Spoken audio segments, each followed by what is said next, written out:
Goedenavond en welkom bij het Politbureau, het wekelijkse politieke programma van Omroep Friesland. En uw gast van u is Pieter van der Zwan. Hij is listloeker van de ChristenUnie in de gemeente Smellingerlaan. Waardevol voor Smallingerland. Voor een waardenvol Smallingerland. Zelfs in de titels van de verkiezingsprogramma's liet je de ChristenUnie en de SGP op elkaar. En daar bloot het net bij. Beide partijen onderskierden haar in haast neert van elkaar. De kans op versplintering in de christelijke hoeken liet het mij levensgrut. Pieter van der Zwan, welkom in het Politbureau. Dankjewel. Ja, de versplintering toch dat de SGP meedocht. Ben je daar benauwd voor? Nou, benauwd is niet het goede woord. Het is een democratie waar we in leven met elkaar. Maar baal je ook Dus- dat ze meedogen? Want je hebt een kosten vinden. Ook niet. Nee, het is hun goed recht om mee te doen aan de verkiezingen. Zij hebben zich aangemeld. Dat is redelijk nieuw in Smallingerland, want dat is niet eerder voorgekomen. Maar ja, prima als zij ook meedoen. Ja. Ja. Je vist je natuurlijk wel in dezelfde viever als het gaat om de stemmers. Mensen die het christelijke gedachtegoed naast hier.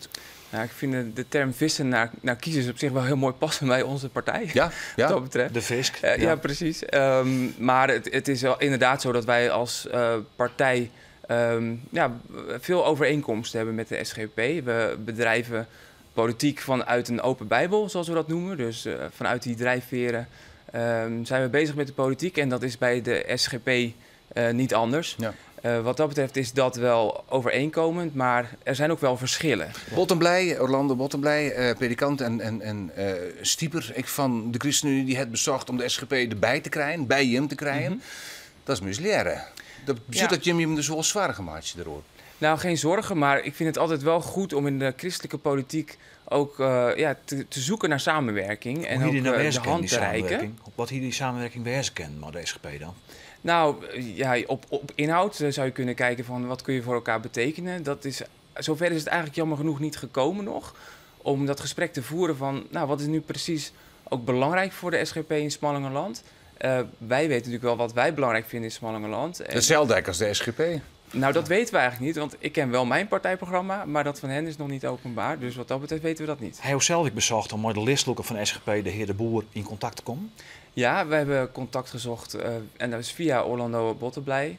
Ja, en helaas is dat contact er niet geweest. Nee, het is ook heel moeilijk om in contact te komen met de SGP. Ik heb zelf ook bezocht om Hendrik de Boer, de listloeker van de SGP, uit te nodigen voor een gesprek.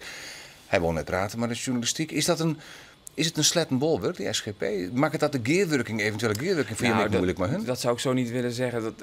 Ik weet niet waarom hij de telefoon of wat je geprobeerd hebt niet op heeft genomen. Dat weet ik niet. Nou, ik hoorde de horen erop. En dat is, Ja. oké, dat is zijn goed recht, om maar zo te Dat zeggen. mag, ja.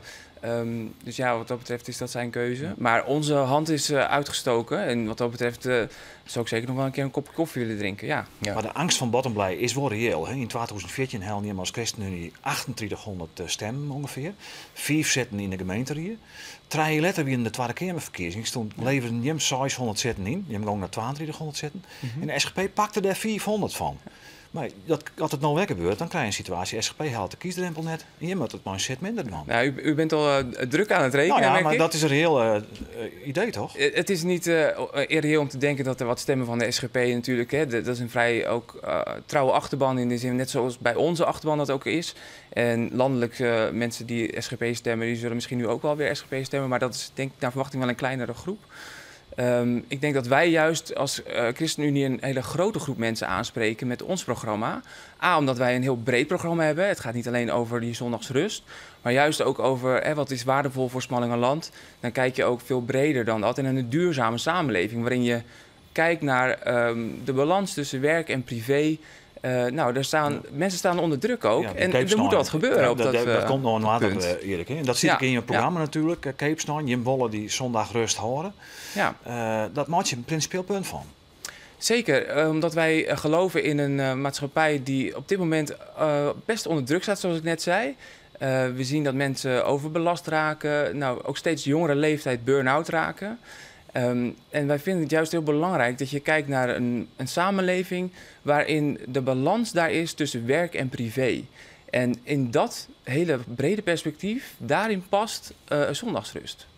Maar net gewoon volle meer dat aan de meesten zelf wil litten. Dat het hem uiteindelijk om je principe gaat. En dat is hem goed terug natuurlijk. Dat je de snij van tjerken en zo behouden willen. Maar dat de meesten zelf besluiten dat ze nou wel of niet hier gaan. Want overal is de Keepstein hard geaccepteerd, behalve in Drachten.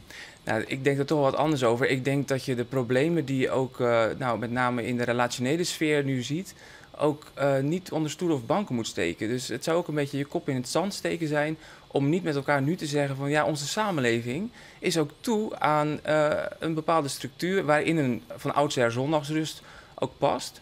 Maar tegelijkertijd zien wij bijvoorbeeld relaties enorm onder druk komen te staan.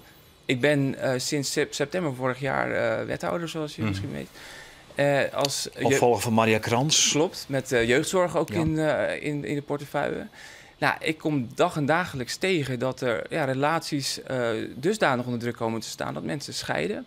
Nou, 30.000 scheidingen per jaar in Nederland, waarvan 20.000 met minderjarige kinderen die daarbij betrokken zijn.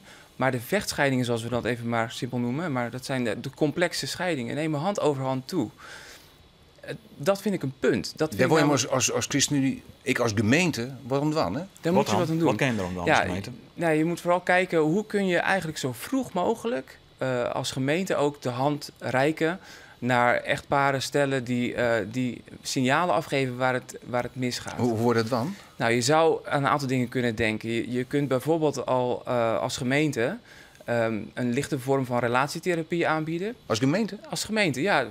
We doen nu ook heel veel op andere vlakken. We bieden ook opvoedcursussen aan. Is dat wel de taak van een gemeente eigenlijk? Nou, ik denk wel dat het de taak van de gemeente is. Sowieso hebben wij als gemeente nu binnen het sociaal domein straks een overheids-BV. Die staat redelijk op afstand van de gemeente, maar is wel 100% eigenaar van de gemeente. Waarvan je eigenlijk kunt zeggen, dat geeft een bepaalde toegankelijkheid ook voor mensen om makkelijk binnen te stappen. Juist op het moment dat het niet lekker gaat in je relatie. En het zou eigenlijk... De relatie APK van de gemeente? Om maar zo te zeggen, van de gemeente, mag u zo noemen. Maar een relatie APK zou eigenlijk moeten uitstralen dat het juist normaal is dat je af en toe eens even met elkaar... met een professional spreekt over hoe het nou thuis allemaal gaat. Ik wil toch nog even waarom naar de SGP. Je bent een principiële partij als ChristenUnie. En je hem gaan uitstutsen naar de SGP, tot dusver zonder resultaat. Zou ik net volgens principiële wijze om te zeggen, we willen net maar die partij, omdat dat een partij is met een listloeker die vanuit zijn bedrijf een homostagiaire weigert. Maar met hen samenwerken bedoelt u? Of? Ja, of wat voor geerwerking, want je ziet de geerwerking met de SGP. Ja, wij zijn altijd een partij van inhoud. Dus we kijken altijd naar wat kunnen we bereiken met elkaar en hoe kunnen we dat bereiken. Maar wil je dat maar een listloeker die vanuit zijn bedrijf waar je een homostagiair weigert? Nou, dat is dan net erg principieel, zou je zeggen. Ja, dat is in die zin principieel dat je zegt, hij is veroordeeld door de rechter. Dus de firma, de boer is destijds veroordeeld door de rechter. De gemeente heeft hem zelfs nog een jaar lang boycotten, werd je hem achterstien als ChristenUnie. Maar het punt daarvan was dat hij discrimineerde op de werkvloer. Nou, en daarvan zijn we het allemaal met elkaar over eens. Dat mag niet. En daar heeft hij ook zijn straf voor gekregen van de rechter. Maar geen spiet van gewoon. Dat heb ik hem inderdaad niet horen zeggen, maar dat is ook niet nodig voor de wet. Want je hebt je straf gekregen en daarmee is dat ook klaar. Ja, maar politiek zo'n. En politiek gezien is dat ook niet heel veel anders natuurlijk. Nog even die Keepstein, dat we daar ook op waarom komen kennen. Je zit al aardig lang in het college in Smellingeloon. Zo'n Keepstein, is dat voor hem een brekpunt? Als je hem weer op een college komt bekennen, de andere partijen zeggen, wij willen die Keepstein wel, hè? Ja, u spreekt al over een breekpunt. Hoe belangrijk is het voor hem? Ja. Het is belangrijk voor ons. En ik wil... Het is belangrijk genoeg om te zeggen van als die Keepstein er vol komt, dat de andere partijen in het college dat willen, dan doen wij net mee. Wij hebben altijd gezegd, koopzondag. Ik draai hem even om, want het gaat ons juist niet om die koopzondag, maar om de zondagsrust.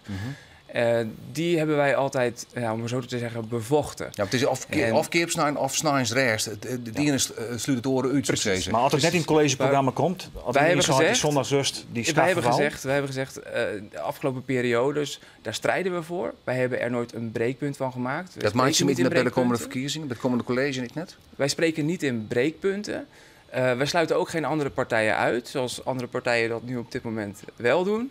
Nee, wij willen juist op inhoud kijken, hoe kun je datgene voor elkaar krijgen wat je in je programma hebt. Maar het is een inhoudelijk punt als je Keepstein, we zeuren er maar even terug omdat we een ja of nee krijgen. Als die Keepstein weer onder water komt en de andere partijen in het college zeggen van oké, Chris, nu je maait waar, maar die Keepstein komt er wel. Wat zei je hem dan? Nee, dat is altijd, dat is dan. Want nu is het de tijd om je standpunten standpunten te laten zien. zo'n tab binnen. Nee, dat weten ze wel. Want wij zeggen, het staat klip en klaar in ons Ja, programma. je wil het net. Het staat daar toch? Ja, dus het gaat net terug Dus naar dan ga je je. net in het college. Nee, wij hebben niet gezegd, we maken er een breekpunt van. Wij hebben gezegd, wij zullen daarvoor strijden. Ja, maar En zo hebben we dat ook in is het verleden ook gedaan. En ik kan alleen maar zeggen dat in het verleden behaalde resultaten zijn in dit geval natuurlijk wel een garantie. We zullen al wat je hoe dat komt. Laten we eerst eens even zien hoe het is cartoonist Gerko van Beek zegt naar de ChristenUnie en de gemeenteraadverkiezings.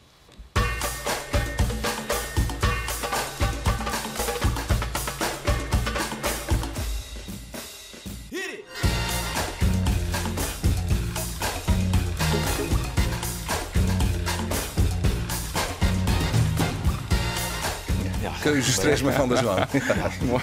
tegen dank van de Zwan van je komst naar het Politbureau en we willen zelf graag dat je beschikbaar blijft ik in de komende maanden voor u.